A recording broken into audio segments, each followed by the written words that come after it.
De peur, ils se serrèrent les uns contre les autres. « Moi aussi, je suis content !» cria Léonidas, euphorique. « Moi aussi, je suis heureux de leur faire payer leurs moqueries.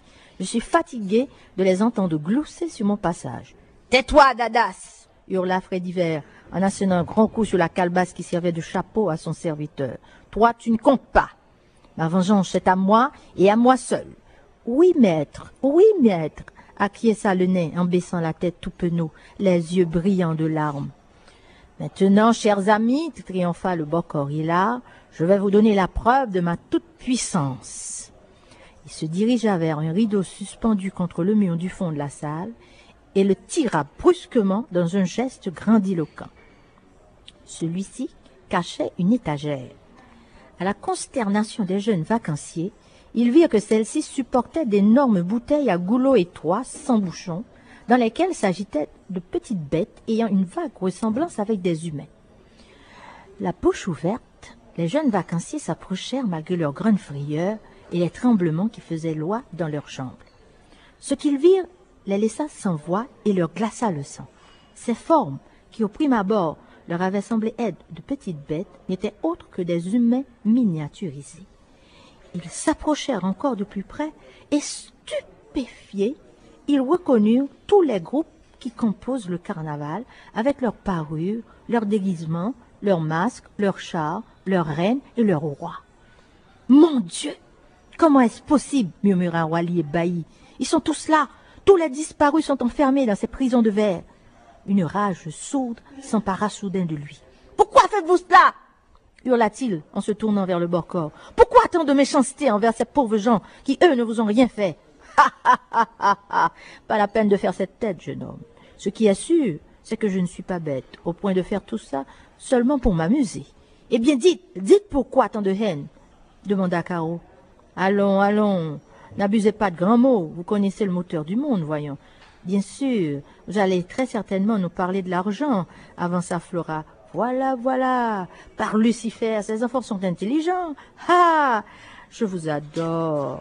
C'est cela, c'est l'argent. Mon compère de la ville voisine, une ville moderne qui vient à peine d'être érigée et que l'on a baptisée Carnaville, le Bokor Emmanus Badio, le bras droit du maire de cette nouvelle cité destinée à devenir le plus haut lieu d'attraction carnavalesque du pays, m'a offert une fortune pour transposer le carnaval de Jacmel chez lui. Un transfert de foule, voilà ce qu'il veut. Ha! Il va rafler à Jacmel tous ces touristes. Et ce sera bien fait pour cette ville arrogante, aux habitants intolérants. Dès demain, moi, j'embarque toutes les bouteilles dans mon auto et grâce à ma grande magie, je ferai revivre tout un carnaval chez le voisin. Cette réalisation sera la plus fantastique du monde. À la nouvelle de cette incroyable histoire, les gens, les touristes, les journalistes vont accourir à Carnaville et ils rempliront les caisses de la municipalité. Celle-ci sera riche en un rien de temps. Enfin, mon génie sera reconnu et les femmes de Jacmel qui n'ont jamais voulu de moi se jetteront dans mes bras. Soudain, elles me trouveront beau et toutes elles voudront me faire des enfants. Fini ma solitude, je ne serai plus jamais malheureux comme avant. Je n'aurai plus l'obligation de passer mes jours avec cet imbécile de Léonidas qui fait toujours semblant de m'aimer. Je suis le plus grand, je serai le plus riche. Sont-ils pas mignons, ces gens, aussi petits? Je pourrais aussi faire fortune en transformant des êtres vivants en jouets pour enfants.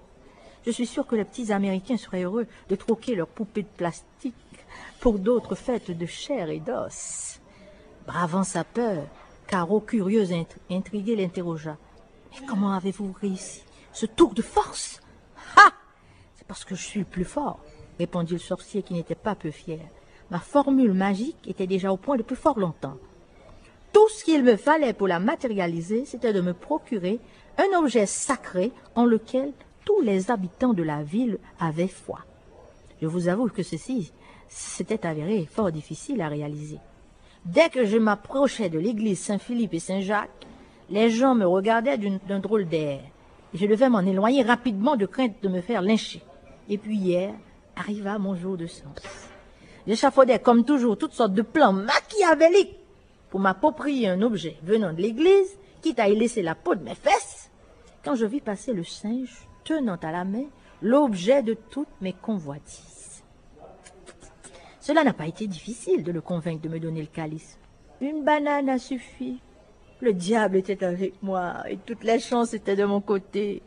Pour le reste, on a besoin de vous dire combien ma formule magique elle a marché. Le résultat est là d'ailleurs. Ces joyeux clowns sont à plein plus gros que de vulgaires soldats de plastique. Et le sorcier continuait de rire sans désemparer. Nos jeunes vacanciers édifiés n'avaient plus qu'une hâte, rentrer à la maison plus vite afin d'alerter leurs parents, les autorités policières, judiciaires et cléricales. La petite Barolette tenta une dernière chance afin de tirer ses cousins de ce mauvais pas. « Bon, déclara-t-elle, nous en avons assez vu. Venez les enfants, nous rentrons à la maison, sans quoi les émotions et la fatigue auront raison de nous. » Chose étonnante, à ce moment précis, Léonidas, qui avait quelque peu relâché sa surveillance, se remit en poste devant la porte de la cave en prenant très au sérieux son manche à balai. Wally, prompt comme l'éclair, sentant que l'affaire allait se gâter, tenta de prendre la fuite en bousculant le nain. Malheureusement, celui-ci faisait bonne garde. Il esquiva la bourrade de l'intrépide et pointa son manche à balai contre sa poitrine.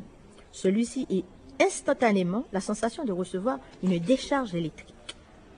Le choc violent le souleva de terre et il fut propulsé à la vitesse de l'éclair contre le mur proche où il alla s'écraser. Les filles hurlèrent de peur et se précipitèrent sur leurs petits compagnons pour s'assurer qu'ils n'avaient rien cassé. Heureusement, il y avait eu plus de peur que de mal. « Personne ne sortira d'ici, ricana Freddy Vert. Vous êtes mes prisonniers. Je ne suis pas assez fou pour vous laisser partir. Vous vendriez la mèche et feriez échouer mes plans.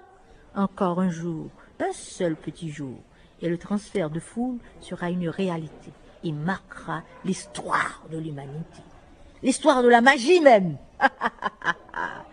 Le petit groupe tremblait d'effroi, tandis que l'affreux rire de Freddy Vert faisait vibrer les parois de la cave.